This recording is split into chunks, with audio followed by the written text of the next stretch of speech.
And these wheels are a bit tricky to get out, but they're just a plastic, it's a plastic sort of tooth that actually holds them in. And the best way to remove them is we actually go, let me see if I get a little close up of this, is there's little springs inside here and there.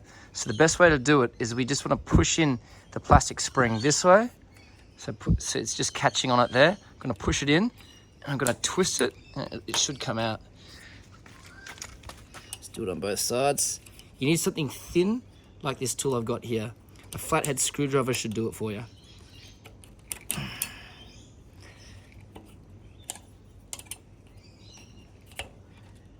Okay. Oh. See, right now I've popped the other one in, but now I need to get both of them. Pop the other side back in by accident. So the thing is, you want to get these just so there's enough room. There we go.